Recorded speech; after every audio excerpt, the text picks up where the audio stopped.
as I move on. Yarr! Hello Muggles! I'm Katana and welcome to BVM, a web show where I take a look at novels and their film adaptations, deciding which form did it better. Now, since this is the first episode, why don't we take a look at a story pretty well known around the world? The boy with the legendary scar, Harry Potter. Harry Potter is no doubt one of the most well-known icons for his lifetime. There isn't anyone in the world who doesn't know his name, the school, the story, and hell, just about anything else. I mean, who could ever forget about the great epidemic of 1999 known as Pottermania? Just look at these crowds, look at these lines! Around the same time when Borders was still alive. Because of this, the world expanded itself with a new culture revolving around these wizards. Hundreds of fan fictions, drawings, real-time Quidditch tournaments, Wizard Rock. My lord, even this toilet seat will give your shit a magical send-off to the sewers. Now, of course, none of this overwhelming love and fangasms could have been possible without the success of Book 1. Today, we'll be nitpicking J.K. Rowling's classic that made her uber famous, Harry Potter and the Sorcerer's Stone. Philosopher's Stone. Yeah, pick your poison, it's all the same. And just to give you a heads up on my judgment, I experienced the movie first, then the book. With that said, let's begin. Alright, so let's talk about the plot. To simply put it, Harry Potter is an orphan who spent the first 10 years of his life living with his horrible aunt and uncle, until a giant comes to collect him for his 11th birthday, telling him he's a wizard and old enough to start studying at the School of Wizardry and Magic, Hogwarts. From there on, the book starts to stick with Harry and explore this whole other side to him, including new wizard friends, mind-boggling classes, a sport around flying broomsticks, and a dark, underlying adventure involving the Sorcerer's Stone, an item that can promise money and immortality. Honestly, I don't remember the last time I heard been so hooked on the book. These characters were definitely keeping my eyes glued to the page. Harry, for instance, can be a real sass master whenever the moment calls for it. His snarky remarks against his snooty relatives, and especially against Draco later in the book, are really entertaining and shows how much of a thick skin he's grown through his crappy childhood. The other characters are just as good and do well in showing their traits right off the bat. Hermione is on her prime game, being super annoying, almost to the point where you wonder how Harry ever even became friends with her. Ron's poor and the run to the litter, which contrasts well with the famous and recently rich Harry. Even Draco, who doesn't even make a proper introduction until him and Harry meet again at Hogwarts, gives a very good hint for his snooty and superior nature for the entire book. The story is paced pretty well. Each chapter gives enough of a share for both plot and character development. There were some chapters, such as the Midnight Duel or Norbert the Dragon, where I didn't know exactly where the story was going and felt much like filler, but by the end of them, they did pretty well to connect back to the plot again. As for the final chapters where the gang is heading towards the end boss, I kind of felt it did feel a little rushed, kind of like playing Temple Run, when you're just going through all the enchanted traps all in one go, on one life. Yeah, it kind of felt like that. If there were some things that I had to choose that I didn't like, I would probably say how some of the sentences made me feel patronized. Kind of like the sentences just kept repeating themselves after I just learned about them a couple sentences ago. Also, I'm pretty sure this is my perspective of the movie, but seeing Dumbledore acting more goofy in the book seems a little weird. As the head of Hogwarts, I would expect more of a mature nature. Either that or old age really got to him. Other than that, the book was a super read. The characters were great, the plot was developed, and the chapters flowed pretty well. But now that we've taken the book on its fair share, why don't we now step over to the film? Here's Harry Potter and the Sorcerer/Philosopher's Stone. The film opens up on Privet Drive, showing no signs of a Dursley, and skipping right into Dumbledore making an entrance and sucking out the light? I'm pretty sure that was just supposed to flicker out, not fuel your thirst for yellow balls of energy. Also, that wasn't the nearest street lamp. That shit practically flew through the whole neighborhood. How are you going to explain that to any midnight joggers coming your way? He meets up with Professor McGonagall, waiting for a certain someone. Hagrid is bringing him. Do you think it wise to trust Hagrid with something as important as this? Ah, Professor, I would trust Hagrid with my life. After reading the book, I wouldn't. Speaking of the devil, the giant stork Hagrid plops his motor hog down on the street to deliver our protagonist, down on the doorsteps of his aunt and uncle. There, Hagrid. It's not really goodbye after all. Yes, in 10 years, your careless mouth will lead him into oodles of danger. Good luck, Harry Potter. You're gonna need it.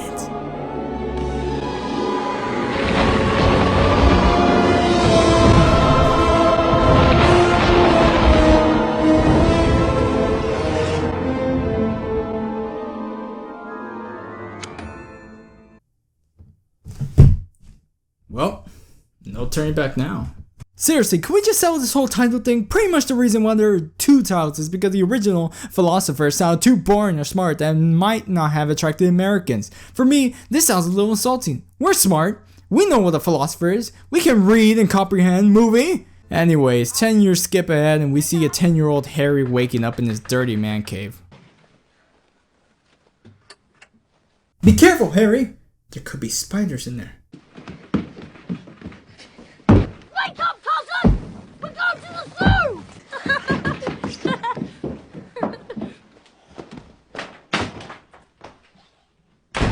Bullshit! You were practically breaking down in tears that he was going. Is this a universe where Dudley has no friends? No Pocus that exist? Because I'll believe that. That's real enough for me. It's Dudley's birthday, and in addition to the 35... 36! Okay! 36 spoiled presents, he also gets a trip to the zoo. I'm warning you now, boy. Any funny business, any at all, and you won't have any meals for a week. Wow, that's pretty lenient. If you were truly a Dursley, you would have said something on the lines like, I'm warning you, boy. Any funny business, any at all, and you'll be in that cupboard from now until Christmas. With more spiders! So they get to the zoo, specifically the reptile house, and try to get the snake to do, I don't know what they were expecting, snake juggling, until they get mad bored and leave. Sorry about him. He doesn't understand what it's like, lying there day after day. Aye, it's okay, hombre. Believe me, I understand. Can you hear me? Of course I can hear you. This glass ain't soundproof. Do you talk to people often? There were a couple of mamacitas tapping on my glass about an hour ago, but they dissed me and went to see a stupid turtle on his back. You're from Burma, aren't you? Was it nice there? Do you miss your family? Read my sign, kid. It tells a terrible tale. Mommy! Dad, come here! You won't believe this! Ay, Dios mío, muchacho! You are very weak.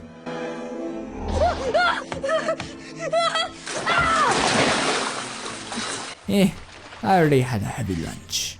Gracias, amigos. Mamacitas, where are you? Obviously, who else to blame but their weird nephew, and they punish him with no supper. Locked up until the summer holidays, Harry was eventually released and continued his servant duties, including getting the paper, where he finds a letter sent to him from Hogwarts. Uncle Porky tries all his best to stop the incoming mail until it literally becomes a flooding problem.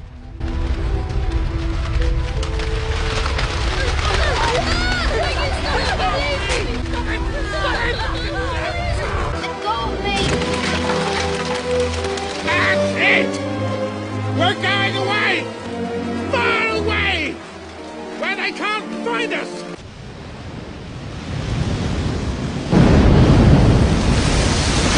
Nope, don't see a problem at all. You know, if something like that happened to me, I wouldn't go to some motel in the city. That's stupid. He's got the right idea. Just go to some giant crap rock with zero contact whatsoever. Some people might say that's overdramatic. I say, brilliant! They spend the night at sea as Harry waits for his birthday at midnight. Make a wish, Harry.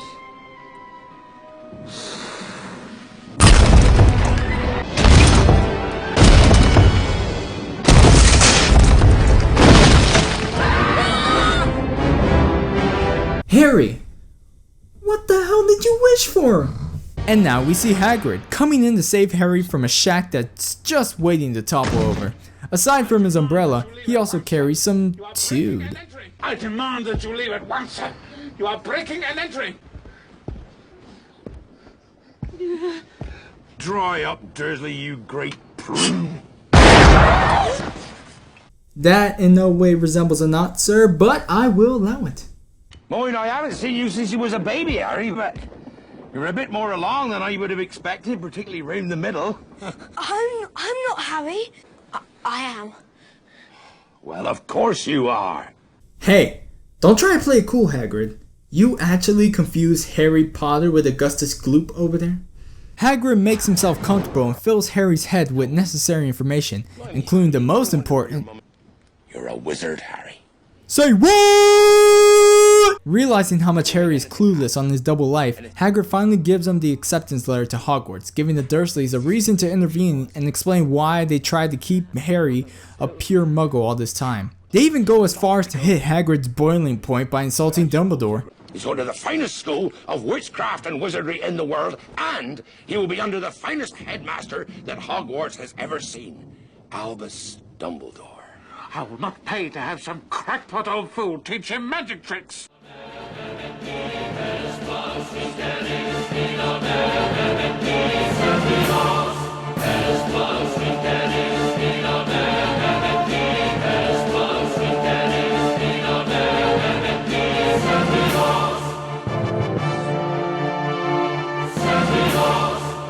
You insulted my boss and been a pain in my ass for a while now, but this swine, he has been eating Harry's cake, so I'll punish him instead. I'd appreciate it if you didn't tell anyone at Hogwarts about that.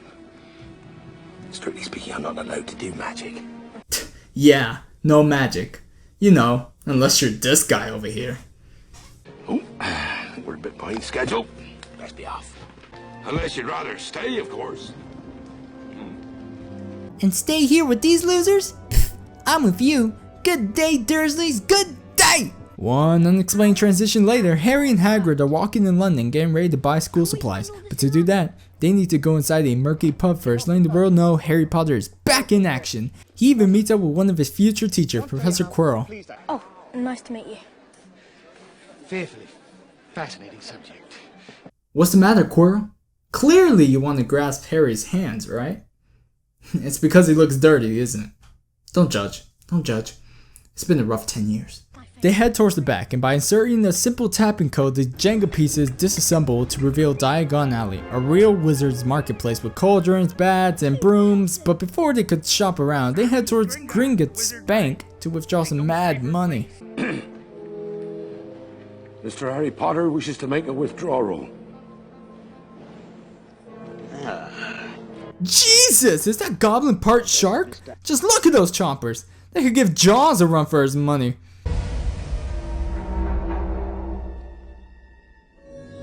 Look at all these chocolate coins. Didn't think your mom and dad would leave you with nothing now, did you? Yeah, not money though. Just a future full of cavities. After Harry collects his candy and Hagrid collects his top secret item, the two start shopping around when Harry reaches the final item on the list, a magic wand, only sold by the creepy Ollivander. I wondered when I'd be seeing you, Mr. Potter. Oh, stranger danger! Stranger danger! Here we are.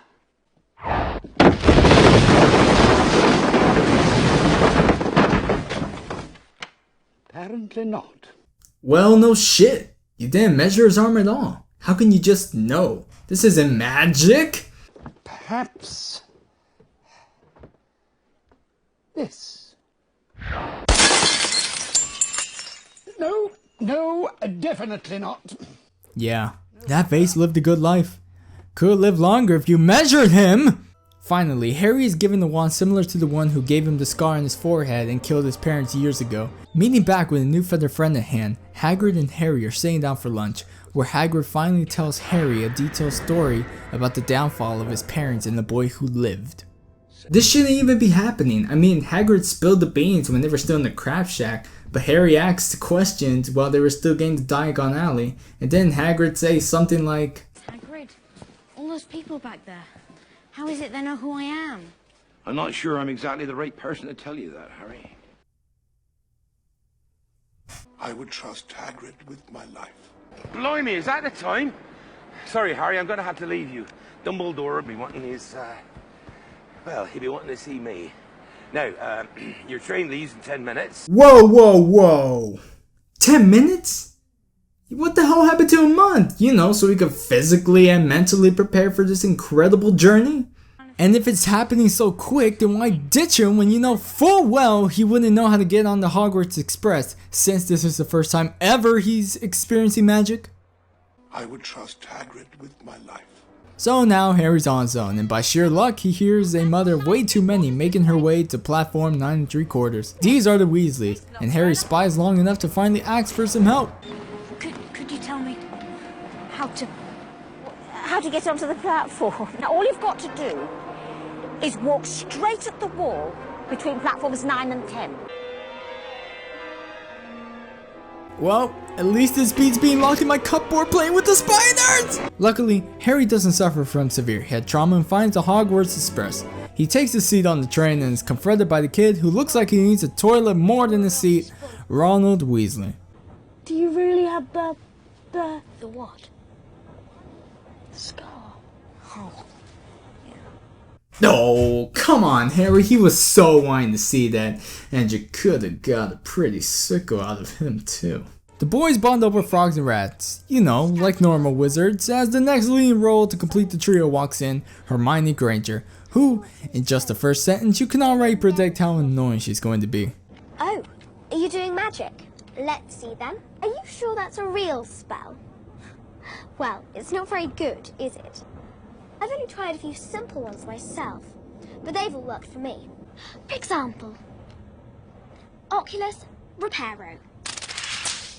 Ah, good idea. Just replace all her obnoxious narcissist preachings about herself with a spell that Harry someone needed. That'll make her more likable. You've got dirt on your nose, by the way. Did you know? Just there. Oh my lord, there's seriously no reason to make her even more annoying. The train finally arrives at Hogwarts, with Hagrid waiting to lead them all to the school. Hello, Harry. Hi, Hagrid. Hey! Don't play dumb with me, Hagrid. I still remember the ditch number you played on him. Seriously, why couldn't you take him to Hogwarts? Clearly you had the better transportation since you beat the damn train. Answer the question, giant! Hogwarts! Yeah! Yeah! Yeah! Hey, hey, hey! No more than 4 people on the boat. You guys aren't even on school grounds and already you're breaking the rules. Huh, Hermione? Toss that kid in the river, let him swim. The fresh meats finally arrive at the Castle of Magic, and right off the bat, they need to take a sorting hat challenge to decide their houses for basically all eternity. Points is awarded the House Cup.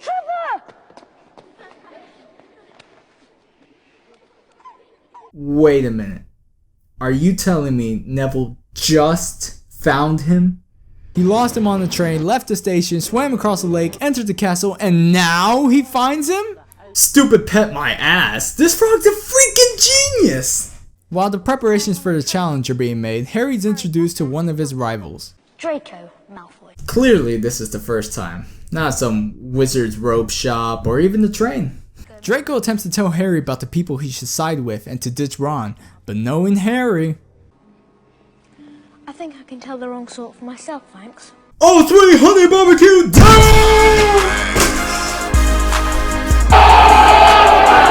The kids are finally allowed inside the grand dining hall, already filled with so many peers and, more importantly, judges.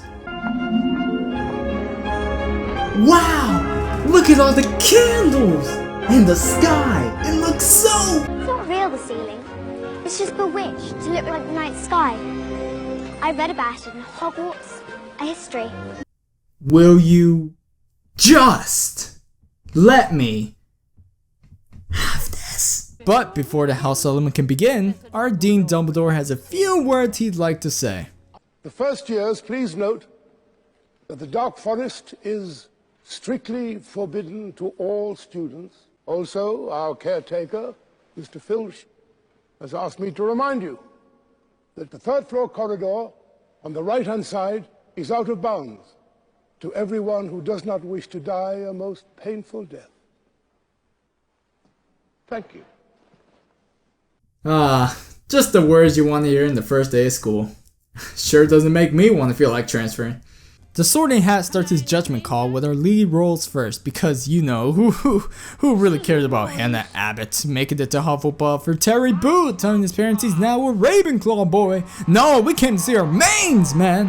One by one, everyone's decided. Hermione and Ron get into Gryffindor, Draco for Slytherin since the hat didn't want to touch the possible dandruff in his hair. Soon enough, Harry takes his turn on the chair, discussing his placement much louder than needed.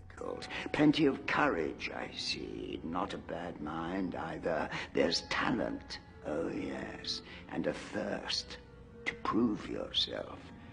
Gryffindor! After having their cliches locked down for life, the feast begins and everyone tries to get to know one another. Not as detailed in the book, but hey, they got time to learn. Hello! How are you? Welcome to Gryffindor.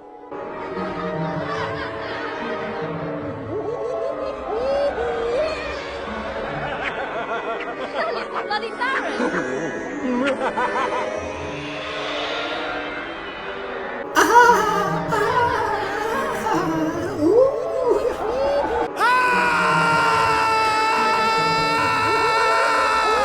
Holy crap, it's not even the living hell! Also, the hell did this kid just say? Bloody Baron! I'm sorry, Bloody Baron? Bloody Baron? The same Baron with blank staring eyes, a gaunt face, and robe stained with silver blood? This giggling fuck of a Care Bear is the horrible ghost for Slytherin? My joyous charm may distract you from the inevitable doom. After the feast, Gryffindor is taken to bed, and Harry stays awake reflecting on what I honestly believe is his longest birthday ever. I'm rich, I got ditched by a giant, my friend is poor, there's a know-it-all popping up wherever I go, and now I have a mortal enemy. Best birthday ever. We are then taken to the starter classes, and Harry and Ron are already running late. Believing they actually thought they made it, McGonagall transforms and scolds them for being late. Perhaps it would be more useful if I were to transfigure Mr. Potter and yourself into a pocket watch. That way one of you might be on time. We got lost. Then perhaps a map. You know what would make you more awesome? If you gave these first years a map. Apparently transfiguration wasn't that important to stick around with, so we jump straight to a potions class where we meet Professor Snape, who can really make an entrance, and already showing his fondness for Harry. To not pay attention. By making him look like an idiot. Tell me, what would I get if I added powdered root of asphodel to an infusion of wormwood? You don't know? Well, let's try again. Where, Mr. Potter, would you look if I asked you to find me a bezoar? I don't know, sir. And what is the difference between monkshood and wolfbane? I don't know, sir.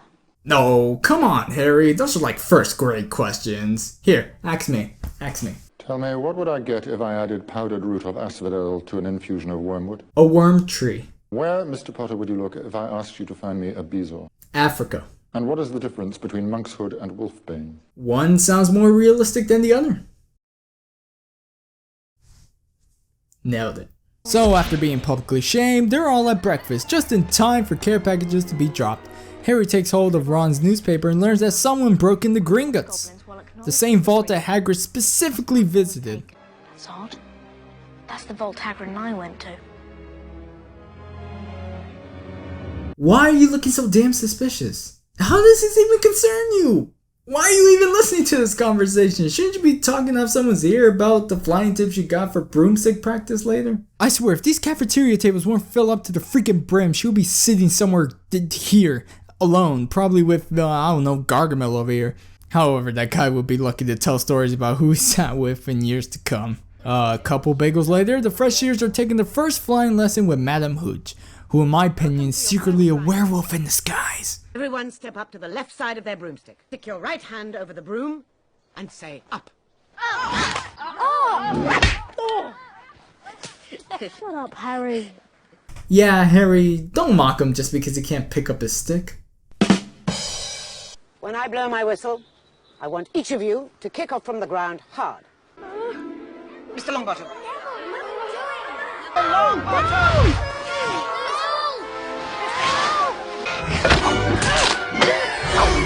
He just flew up 20 feet. What is this mechanical bullshit?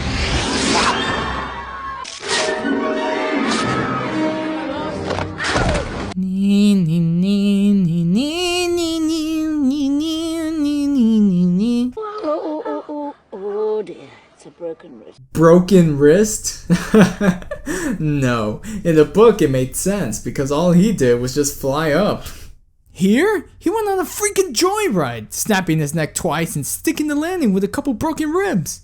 So, nervous Bottom is taken to the hospital. Draco takes his remember all. Harry demands it back. Draco says suck it and tosses it across the school. Because yeah, that definitely looked like a sword throw. And Harry accidentally shows off his impressive flying skills to Professor McGonagall, becoming the new Seeker on the Quidditch team. Have you heard Harry Potter's the new Gryffindor Seeker? I always knew he'd do well. Wasn't this supposed to be a secret? Hey, well done, Harry. What you just told us. Fred and George are on the team too. Beat us. Our job is to make sure that you don't get bloodied up too bad. Can't make any promises, of course.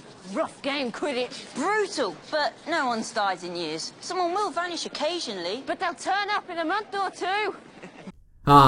Hearing stuff like that would totally make me want to join the team even more. But I've never even played Quidditch. What if I make a fool of myself? You won't make a fool of yourself. It's in your blood. Harry, you never told me your father was a seeker too. Book! You never told me Harry's dad was a seeker at all! For those who aren't aware, this whole thing never happens in the book. It replaces the Midnight Duel where Malfoy challenges Harry to a wizard duel in the trophy room, which soon is revealed to be a setup for Harry to get caught by Mr. Finch, leading to the discovery of Fluffy and the trapdoor.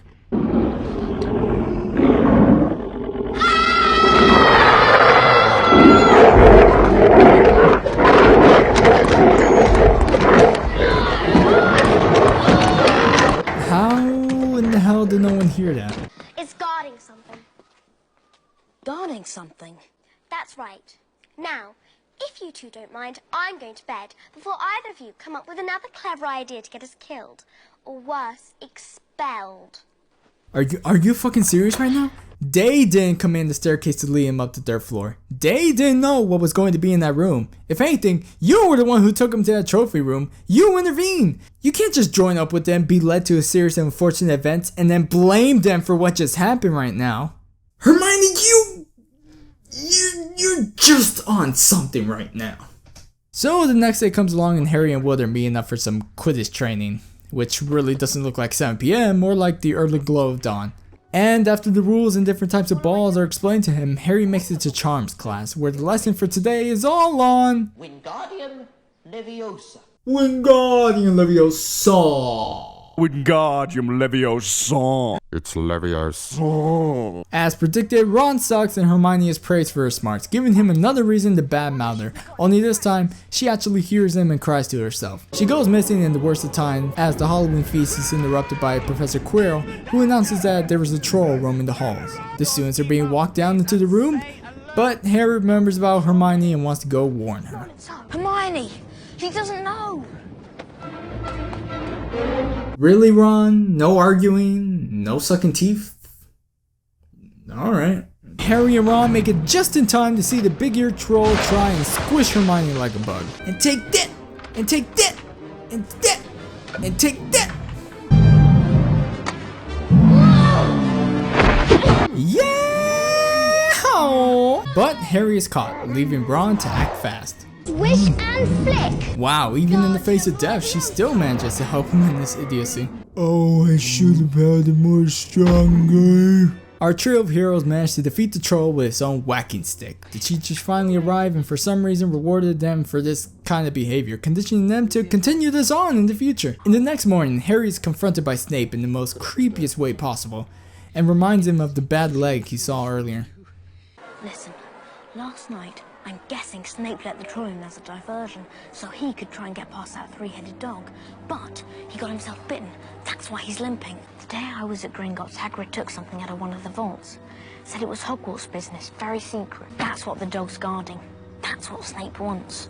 That's a pretty big stretch. Are you sure you got all that just from a busted leg? Harry, you're not just a wizard, you're a psychic. Not a moment later, Hedwig flies by and makes Harry even more popular by dropping off the Nimbus 2000, gifted by a sneaky cat, just before the big game against Slytherin. Scared, Harry? A little. That's alright. I felt the same way before my first game. What happened? I don't really remember. I took a bludger to the head 2 minutes in. Woke up in hospital a week later. Thanks, Wood. Seriously, man. Best pep talk of the year. The next couple of minutes are being shot in the air as the Quidditch match against Slytherin starts, which I'll say right now is the best damn thing to watch. But I wish there was some sort of commentary throughout the game other than the scoring. Angelina Johnson scores! 10 points for Gryffindor! Another 10 points to Gryffindor! Well, I paid good chocolate coins to see this game. Kid, who I assume is Lee Jordan, what are you doing there? Get off the mic! At first, Gryffindor starting off with the wins, but the game soon starts to favor Slytherin as the kid with no dental plan is taking out Gryffindor players one by one. And to make things even worse, Harry's broom becomes jinxed by what Hermione pointed out to be Snape's doing, and goes to put a stop to it. Also, this is the second time in this movie where I'm believing that Harry is some bull riding champion. I mean, look at these moves! So elegant. Thank God Hermione's to the rescue as she sets her teacher on fire, putting a stop to the chant, and freeing Harry from a spasm to go for the snitch.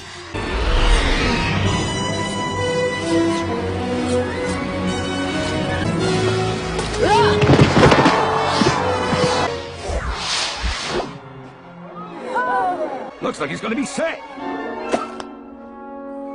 He's got the snitch!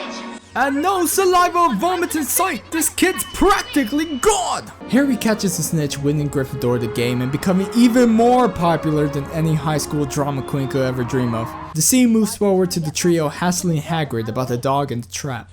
I bought him off an Irish feller I met down the pub last year. Then I lent him to Dumbledore to guard the... Yes? Shouldn't have said that. But Hagrid, whatever Fluffy's guarding, Snape's trying to steal it. What that dog is guarding is strictly between Professor Dumbledore and Nicholas Flamel. Nicholas Flamel? I shouldn't have said that. I should not have said that. I would trust Hagrid with my life. Christmas comes to Hogwarts as everyone leaves school for the holidays, except for Ron and Harry, who are given bossy homework from Hermione to continue looking for the information on Nicholas Flamel. But since they are kids, they spend their days playing Wizard's Chess up until Christmas morning, where Harry gets his magical gifts of an itchy sweater and an invisible cloak. I wonder who gave it to you. There was no name. It just said, use it well. Yeah, no. Such a shock, Harry doesn't use it well and enters the restricted section with ease.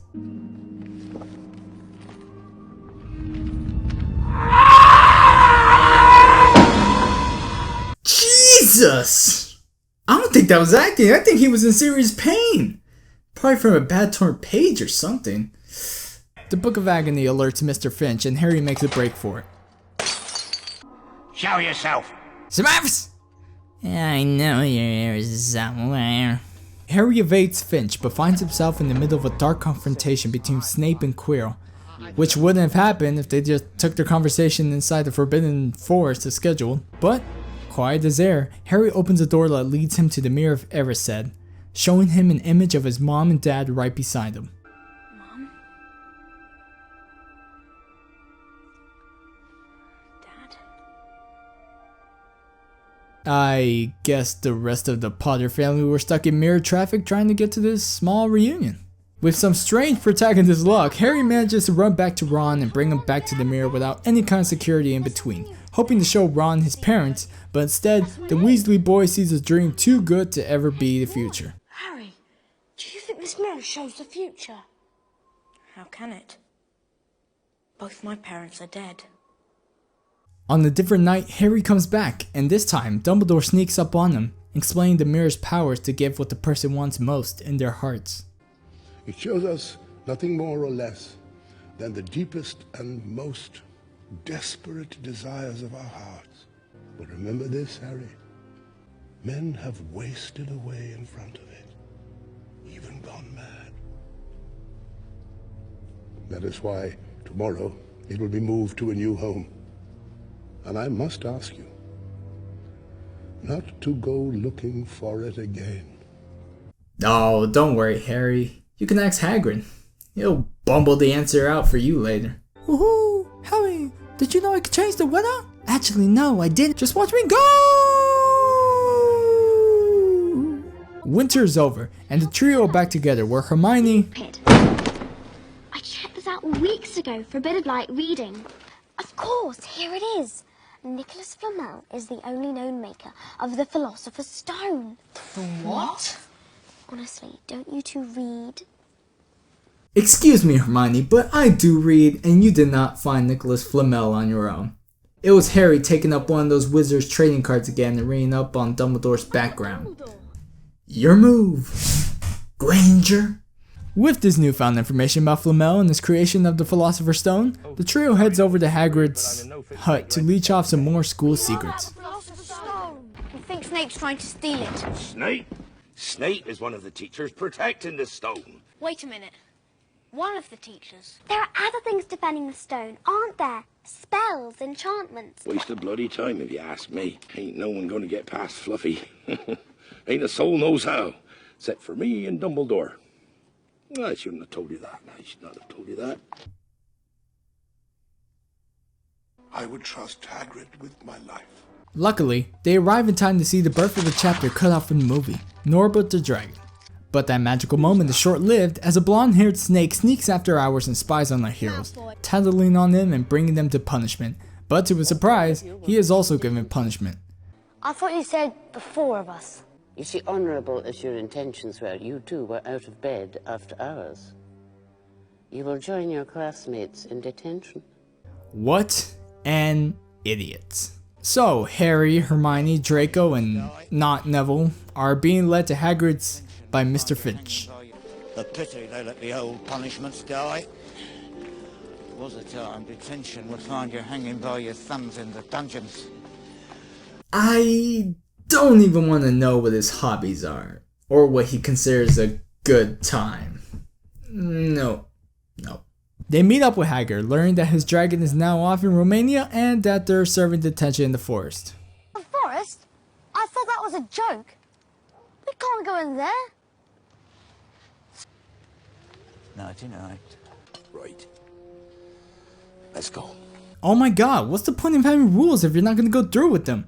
The third floor scene, I can forget because it was no one's fault. Staircases can't think, But now you're practically walking them to the Forbidden Woods. Forbidden. No wonder these kids are just wandering in the night. There's no sense of authority in this castle to stop them. Just one guard and his cat. Need some Dursleys up in here.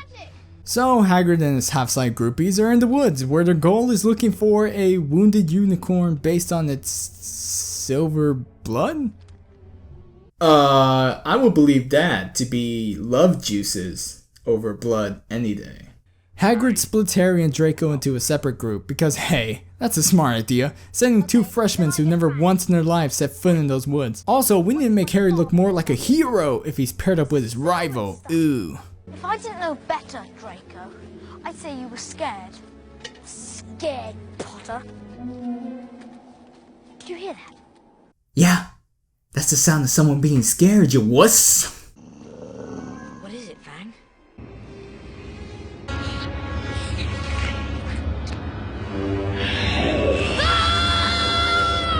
See? Scared. Draco runs off to piss his pants in peace as Harry goes one-on-one with the hooded unicorn killer, but is quickly rescued by a horseman, who goes into full-on exposition mode and spills all the remaining answers Harry needs to move the plot forward. Drinking the blood of a unicorn will keep you alive even if you are an inch from death. From the moment the blood touches your lips, you will have a half-life. A cursed life. Can you think of no one? That was Voldemort. Do you know what is hidden in the school at this very moment, Mr. Potter? The Philosopher's Stone. They then return to the common room, discussing all their information, coming to the conclusion that as long as Dumbledore is around, he'll be safe from harm. All right there, Harry? My scar keeps burning. It's happened before. Not like this. You didn't touch any of that unicorn's blood, did you, Harry? If so, you might have caught a magical disease. But as he's walking, the pain pulses a brain blast to his head, making him question Hagrid's sudden gain of a creature he's always wanted. So they go to hassle him some more. At this point, I just think they're getting a real kick out of annoying the giant.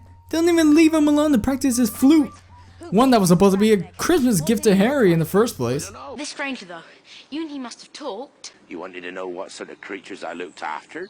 I told him, I said, after Fluffy. Did you seem interested in Fluffy? Well, of course he was interested in Fluffy, but I told him, I said, the trick with any beast is to know how to calm him. Take Fluffy, for example. Just play him a bit of music and he falls straight to sleep. I shouldn't have told you that. I would trust Hagrid with my... We get it.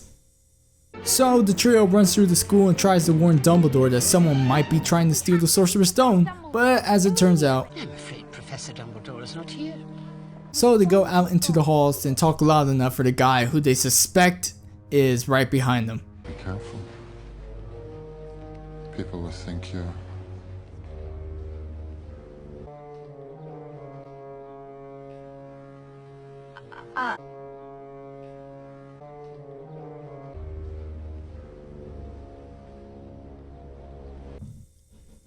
Think up to something. No. Oh. No, okay, sorry. I just thought you stopped breathing there for a second. So, blowing through zero other options, the trio decides it is up to them alone to make sure the stone is safe from evil, with their plan to sneak out to the trapdoor. But they are stopped by Neville and his shaky fist of glory. Neville, Petrificus Totalis.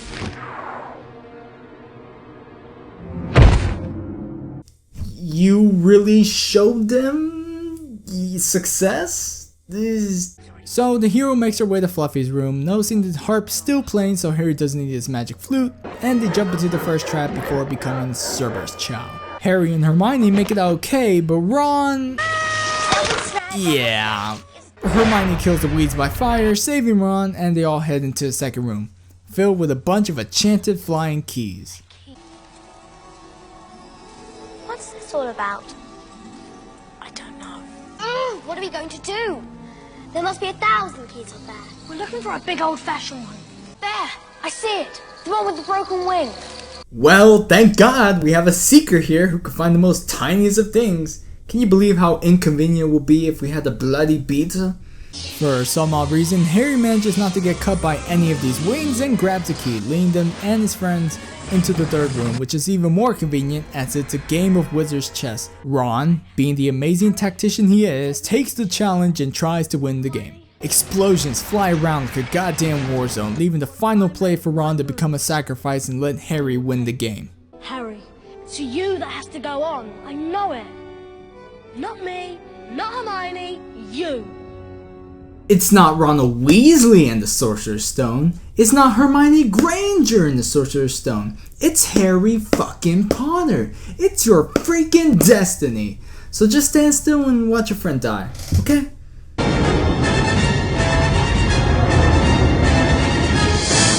Well, so much for the rest of my life.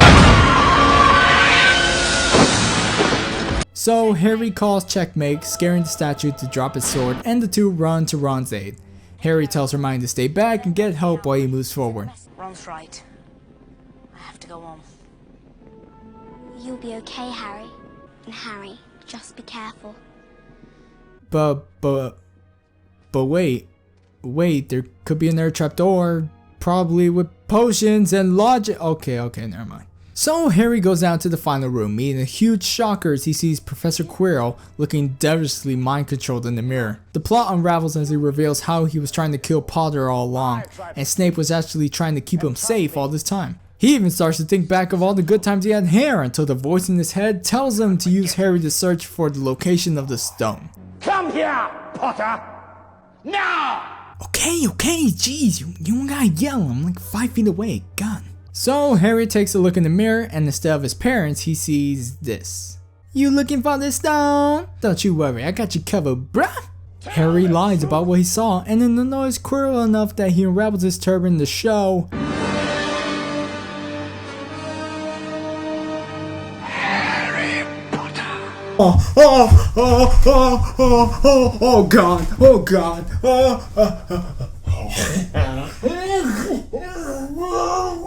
Oh my lord, that's just the screaming guy from the book! Except in 3D Dementor form! Take his fortune, stake the stone, but for God's sake, put the turban back on!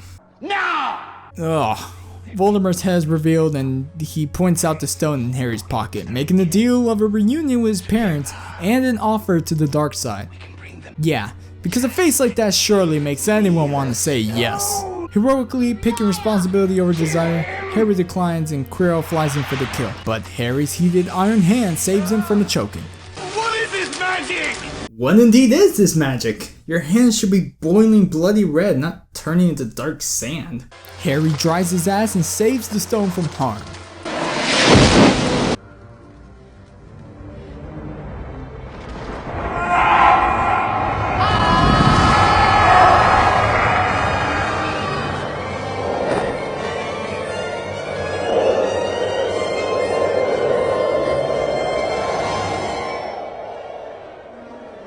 So, did you eat his soul? Suck the life out of him? Nah, whatever, he's got the stone, it's all good. Harry wakes up again in a nursing bed, greeted by Dumbledore, and is told that all is well and the whole school knows what happened, making it even more popular. But what happened to the stone? Relax, dear boy. My friend Nicholas and I have had a little chat and agreed it was best all around. But then flew him out. He'll die, won't he? He will die. But how? How do you know that? This is actually the first time we hear that the stone is keeping its creator alive. Dumbledore goes into more detail about how Harry actually got the stone, Voldemort not gone for good, and why Harry had the burning hands of Johnny Storm. Do you know why Professor Quirrell couldn't bear to have you touch him? It was because of your mother. She sacrificed herself for you. And that kind of act leaves a mark. No. This kind of mark cannot be seen. It lives in your very skin. What is it? Love, Harry. Love. It sounds like complete bull. But god damn it, the way you delivered that scene.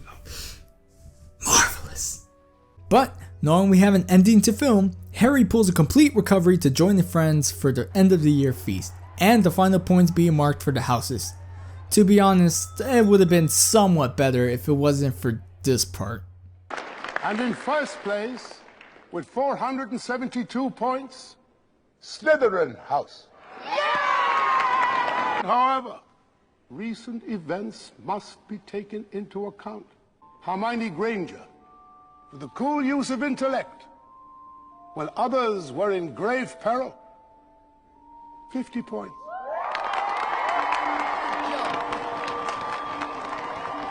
To Mr. Ronald Weasley, for the best played game of chess that Hogwarts has seen these many years. 50 points. To Mr. Harry Potter, for pure nerve and outstanding courage, I award Gryffindor House 60 points.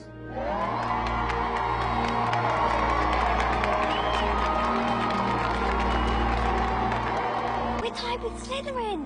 Okay, I guess that's fine. I could take the top. Finally, it takes a great deal of bravery to stand up to your enemies, but a great deal more to stand up to your friends. I award 10 points to Neville Longbottom.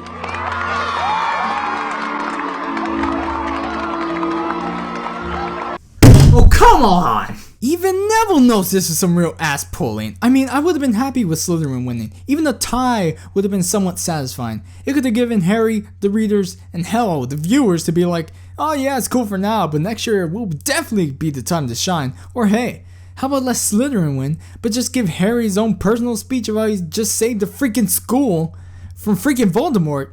But this whole last minute points and winning the House Cup was so rigged.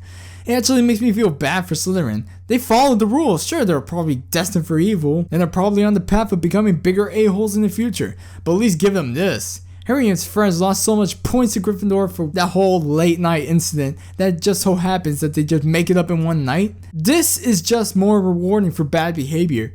As educators, you are doing a pretty terrible job teaching him from right and wrong. It's obviously playing favorites. I would have been surprised if most of Slytherin transferred after this. Be fair to your school, Dumbledore. It's freaking absurd. But anyways, we make this ending touching with Harry leaving on his train instead with the despicable Dursleys. He says a final goodbye to Hagrid, who gives him a scrapbook with pictures of family inside it. Oh, now listen, Harry. If that dolt of a cousin of yours, Dudley, gives you any grief, you could always, threaten him with a nice pair of ears to go with that tail of his. But, Hagrid, we're not allowed to do magic away from Hogwarts. You know that. Oh, Harry. Did you learn nothing from this movie? I would trust Hagrid with my life. And with a long-lasting goodbye, the train departs and thus ends Harry Potter and the Sorcerer's Stone. Covering both the book and the film, each one of them had their own little quirks that made them just better than the other. The ending of the movie was way more satisfying than in the book, but then again, the characters and the personality in the book were way more shown. But then again, the actors who portrayed these characters did their damnedest to try to bring them to life. So if I had to choose one, I would have to side with the book. As entertaining as it was the characters that got to me. I actually preferred Harry in the books. He actually had some funny comeback lines whenever Malfoy or Snape or just about anyone teased him. There are a few moments in the movie where that's shown, but most times it just looked like he couldn't defend himself. Also, I felt Harry was a little too perfect. I mean, everything after leaving the Dursleys goes Harry's way. Aside from the obvious bad guys, he gets a lot of love. Like becoming the seeker for Quidditch that was supposed to be a secret, but instead the movie decides to tell the whole entire school and then was just praising him for it. The part that really got to me was when Harry, Ron, and Hermione lost 150 points to Gryffindor when they were caught by Draco sneaking out at night, and it doesn't really show that anyone's mad at him as it did in the book. No one's calling him out, no one's spitting on his shoes, no one's glaring at him as he walked. It kind of like skipped around that whole part where it just shows no one looking at him until the very end, where he saves the school and then everyone goes back to praising him again. It just all feels like Harry's world, where hating on Harry just feels like a first-degree murder or something. I don't know, I guess I just wanted to see Harry more as a human than a god, if he was given more crap for his mistakes. I understand that cuts had to be made to keep time short, but the parts they did cut made some parts of the plot feel unnatural. There were a lot of moments, both big and small, where I asked myself, why did this happen? When did this happen? One good example, the third floor invasion. The book gave them a reason to go to the third floor because they were meeting Draco, who actually tricked them to get into trouble for being up late. They had to hide from Finch, leading them towards Fluffy. In the movie, the staircase just moves on its own for no rhyme or reason. They didn't have a reason, they just went because the plot told them to. Then there's the little stuff like Hermione finding about Nicholas Flamel. How? Where did she find him? Are we to assume she's just that smart? Because they looked through 100 books and then learned squat about the guy. And for those yelling at me about the deleted scenes holding that information, I also took that into consideration. And I asked myself, why did they take this out? Clearly it was essential to the plot. They could have replaced it with some funny scene like Seamus blowing up for a third time, or maybe a scene where Hagrid had to let Norbert go. But not one that actually moved Harry towards his initial goal. I'm not trying to say the movie is trash. Oh lord no! I'm happy that this adaptation is as close to the book as it is. The movie's not bad, the book just did a slightly better job. With that said, those are my thoughts on Harry Potter and the Sorcerer's Stone. Will my future reviews be just as 50-50 as this one? I highly doubt it. But we'll cross that road when we get there. I'm Katana, and I'm about to bust some magic on you muggles. Scrino Black Aldous!